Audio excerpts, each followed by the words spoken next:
어린이 여러분 안녕. 예수님이 탄생하신 지 어느덧 30년이 지났어요. 이스라엘 사람들은 자신들을 구원해 줄 왕을 간절하게 기다리고 있었어요. 하나님은 선지자를 보내 이스라엘의 왕이 오시는 길을 준비하게 하셨어요. 이사야 선지자가 예언한 그대로였어요. 왕의 길을 준비하는 선지자의 모습은 마치 낙타털 옷에 가죽 허리띠를 메고 메뚜기와 들꿀을 먹던 엘리야 선지자의 모습 같았어요. 세례 요한은 회개하라, 천국이 가까이 왔다라고 외쳤어요. 많은 사람이 세례 요한에게 와서 회개하고 세례를 받았어요. 왜 회개하라고 하셨을까요? 이스라엘의 왕이 오시기 때문이에요. 이스라엘의 왕을 따르는 사람에게는 구원을, 따르지 않는 사람에게는 심판이 있기 때문이에요.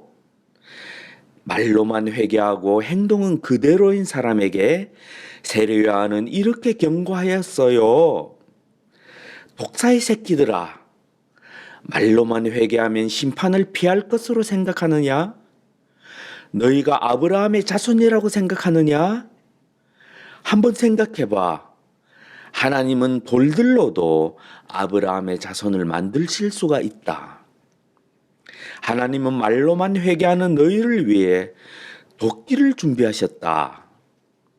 하나님은 열매 맺지 못하는 나무를 모두 찍어서 불 속에 던져버리실 것이다.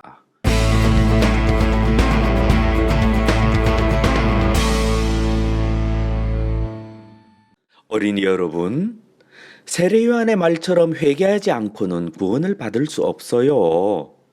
바리새인과 사두개인처럼 말로만 회개하는 것은 아무 소용이 없어요. 예수님은 말로만 회개하는 사람에게 절대로 속지 않으신답니다. 심판날에 예수님은 알곡과 쭉정이를 골라내실 거예요. 알곡은 창고에 들이고 쭉정이는 영원히 꺼지지 않는 불에 태우실 거예요. 그래서 세례 요한은 예수님을 이렇게 소개하였어요.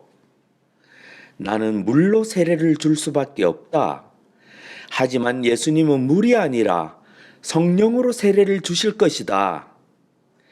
마지막 심판 때는 불로 세례를 주실 것이다. 그때 예수님은 진짜와 가짜를 구별하실 것이다.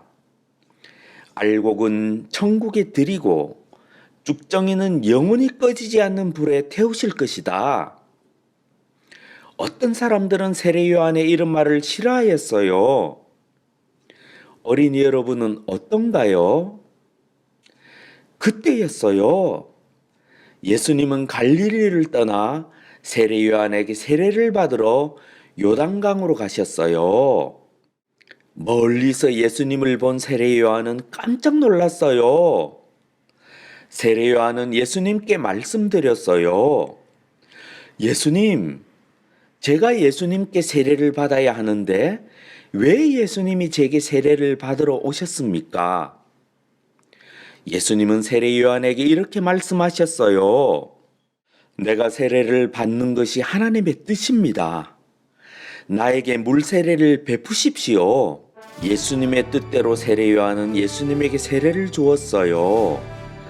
그때 놀라운 일이 일어났어요. 하나님의 성령이 비둘기같이 예수님에게 임하셨어요. 그때 하나님은 하늘을 찢으시고 큰 소리로 말씀하셨어요. 예수는 내가 사랑하는 아들이다. 예수가 나의 뜻을 이루어 주기 때문에 나는 매우 기쁘다.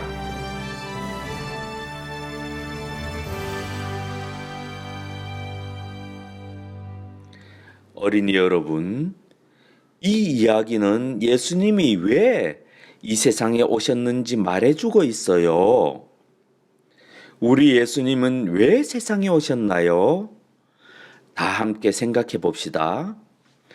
첫째로, 예수님은 하나님의 백성에게 성령 세례를 주실 거예요.